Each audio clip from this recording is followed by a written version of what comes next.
Welcome back to Video Game Leaks, everybody. Chaos here, and today we've got a good one for you. We're going to talk about a new leak that has dropped and all the details when it comes to Resident Evil 4's remake. But if you stick around towards the end of the video, we're also going to talk about the World of Warcraft mobile game that has some really bad news. Make sure you guys are subscribed. Make sure you have your notifications fully turned on. We cover the latest video game leaks every single day on the channel. Now, let's start off with RE4. A while back, Capcom officially confirmed that a remake of the legendary game Resident Evil 4 was in development. It makes sense. They're just going right down the list right now, and given the game's legacy, fans were concerned. They were about what would be changed. RE4, let's be real. It's a near perfect game. It really is, and almost everything within it is there for a reason. So changing anything in the game could cause an undesired ripple effect on the rest of the game. But the way that Capcom's remakes have been going, I think it's safe to assume a lot of things are going to be altered. Close to a year ago now, there was a series of leaks about the RE4 remake changes that had some pretty concerning things with it, such as certain boss fights being cut, the main villain being completely reworked, and the combat being overhauled. But we recently got a new batch of information from a different source that has kind of offered a new perspective on things, and I'm on the fence. I'll let you guys help me determine which way to go with this. This information comes from a Reddit user who claims to have talked to a leaker who previously leaked correct information about Resident Evil Village, but since the identity can't be verified, I'm going to throw that huge grain of salt over everything I'm about to say. It's kind of like I have a cousin who has an uncle who has a cousin, and you guys know what I mean. Now, whole thing it sounds like that, or my dad works at Nintendo, but if it's true, I figured we'd talk about it. So I guess consider this to be your potential spoiler warning for the RE remake, but there's also a decent chance some of it could be real. So according to the leaker, the RE4 remake will completely overhaul Ashley's AI, make the escort sections a lot less frustrating. Now, apparently the section where you play as her in the castle has also been extended, but she can now use a knife to defend herself, so you're not totally defenseless like the original game. And if there was one downfall for the game, it was probably then. Now, they say Krauser, one of the iconic villains, is still in the game, which contradicts a previous leak about the remake's changes, but his role in the story is allegedly different. Apparently, he's no longer the person who kidnapped Ashley, but the leaker assures us that his new role is interesting, and the boss fight with him is still in the game. Lewis will also get an expanded backstory in the remake, as well as some flashback scenes to flesh him out, which that could be interesting since he was admittedly a little one-dimensional in the original. And then the leaker goes on to claim the iconic minigun enemies have been entirely cut from the remake, but the RPG enemies are still there, which is weird. The regenerators have also been redesigned to be even scarier than before. In the first Iron Maiden you encounter will have a dead scientist impaled on their body, which is kind of a creepy way to update the classic enemy. Now, let's talk about Salazar, perhaps the most memorable villain from the original game. Will reportedly still be a little person, but his personality will be much creepier and less cheesy, which kind of fits in with the previous leaks that RE4's remake is going to be much scarier than the original. Salazar will also apparently only have one Vertigo defending him this time around, but there's a twist. Whenever you're in the castle section, the Vertigo will stalk you similar to Mr. X in the RE2 remake. Now, they say it will be unkillable, but you can down him and run away. And it will also apparently merge with Salazar before his boss fight. Perhaps the most interesting villain change is that, or maybe it's the Bidors, also known as the Big Cheese.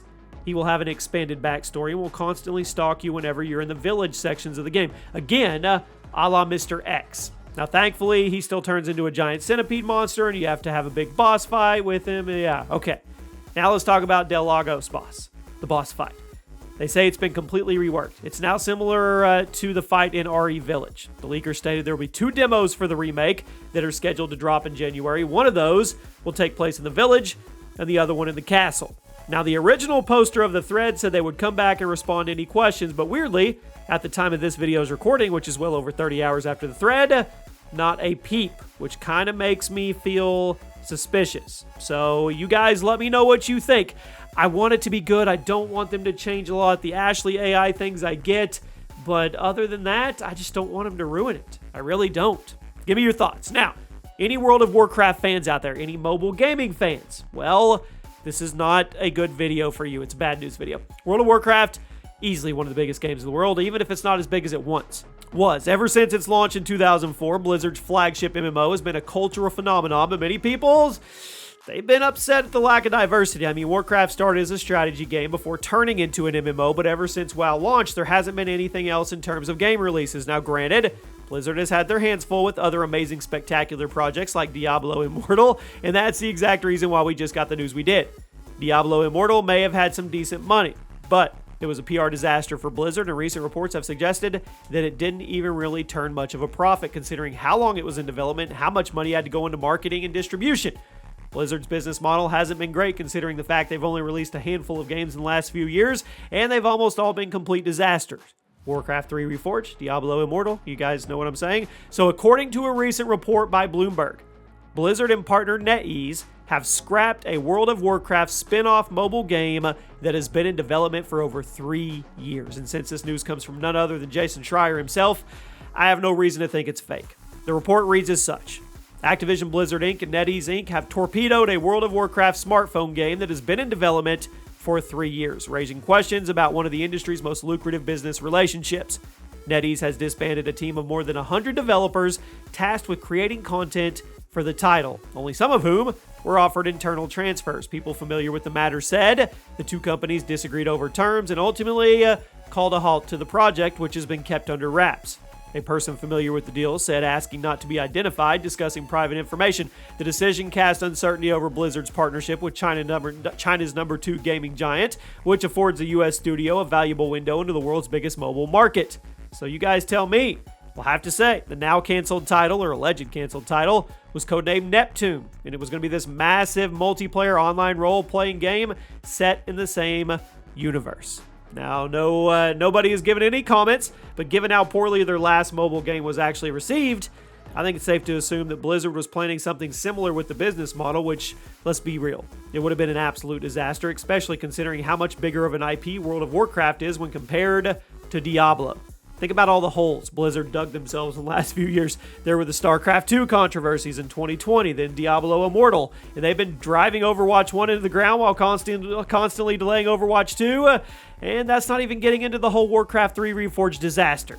They have some work to do. They really, really do. So, we'll see. I mean, Diablo 4 could be their saving grace. But if you were excited to get World of Warcraft on your mobile device, well, it's not going to happen. Let me know what you guys think. Let me know what you think about the RE4 news as well. I'm a little concerned there, but we'll see how it plays out, and I'll see you soon.